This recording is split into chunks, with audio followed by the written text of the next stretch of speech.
ශ්‍රී ලාංකීය චාරක ශිල්පීන්ගේ ආයතනය මගින් සංවිධානය කළ වනජීවී චාරපකරණ වැඩමුළුව වර්ෂ 2026ක් වූ පෙබරවාරි මාස 18, 19, 20 යන දිනයන්හි යාල ජාතික වන උද්‍යානයේ පිහිටි පරණ තොටුපොළ වන නිවහන කේන්ද්‍ර කරගනිමින් පවත්වනු ලැබුවා.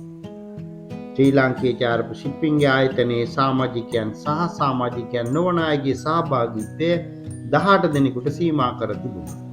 වන උද්‍යානය තුළ රාත්‍රී 2ක් ගත කරමින් සංචාරක ජීප් සෆාරි 4කින් සමන්විතව සැලසුම් කර තිබුණ මෙම වැඩමුළුවේ සම්පත්දායකයා ලෙස කටයුතු කළේ ප්‍රවීණ වනජීවී චාරක ශිල්පී රංජිත් සිල්වා මහත්මයා. රාත්‍රී කාලයේදී චාරක ශිල්පීන්ගේ දැනුමින් පෝෂණය කිරීමේ වැඩසටහන් සංවිධානය කර තිබීමද විශේෂයෙන් සඳහන් කළ යුතු වෙනවා. යාල වන උද්‍යානයේ රත නියාමකවරයෙකු ලෙස කටයුතු කරනු ලබන සඳරුවන් මහත්මයා විසින් යාල වන උද්‍යානය පිළිබඳවත් සතුන්ගේ හැසිරීම් රටාවන් නිරීක්ෂණය කළ යුතු ආකාරය පිළිබඳවත් වටිනා දේශනයකට සහභාගී වීමට අවස්ථාව ලැබුණා. මෙම වැඩමුළුව සඳහා පූර්ණ අනුග්‍රහකත්වය දැක්වූයේ කැනන් කැමරා සහ උපාංග ලංකාවට ගෙන්වා බෙදා හරිනු ලබන සහ ප්‍රධාන අලෙවි නියෝජිතයා ලෙස කටයුතු කරන ලබන කැනන් මෙට්‍රොපොලිටන් ෆොටෝ හබ් ආයතනය.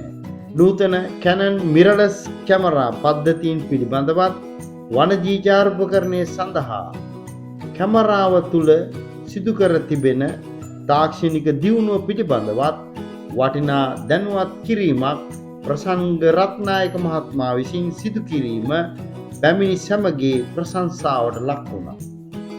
මේ දින දෙක පුරාවට අලි ඇතුන් දිව්‍යයන් වලසුන්ගේ සහ අනිකුත් සතුන් නිරීක්ෂණය කිරීම මෙන්ම හොඳ නිර්මාණශීලී චාරූප ගැනීමටද අවස්ථාව ලැබීම සතුටට කරුණක්. මෙම වැඩමුළුවට සහභාගී වුණ සෑම කෙනෙකුටම ආයතනයේ නිල මුද්‍රාව සහිත වටිනා සහතික පත්‍රයක් ලබා දීමද සිදු කළා. ප්‍රණීත ආහාර පාන සහ නවතැන් පහසුකම් උසස් මට්ටමක තිබුණ බවත් කාලය හොඳින් කළමනාකරණය කරමින් වනසතුන් චාරූප ගැනීම සහ වටිනා දැනුම් සම්භාරයකින් පෝෂණය කිරීමට අවස්ථාව ලබා දීම වෙනුවෙන් සහභාගී වූ සෑම දෙනා ශ්‍රී ලාංකීය චාරක ශිල්පීන්ගේ ආයතනයට පත්මන් සභාපති ට්‍රෙවිස් බචෝ මහතාටත් ප්‍රශංසා පළ කළා. මේ වැඩසටහනේ සාර්ථකත්වය වෙනුවෙන් අතීත දුන් සීමා සහිත මෙට්‍රොපොලිටන් ෆොටෝ හබ් ආයතනයටත් සම්පත්දායකින්ටත් යාල ජාතික වන උද්‍යානයේ සේවකයින්ටත් ඒ වගේම සෆාරි ජීප් රථ රියදුරන්ටත් ශ්‍රී ලාංකීය චාරක ශිල්පීන්ගේ ආයතනයේ විශේෂ ස්තුතිය පිරිනැමේ.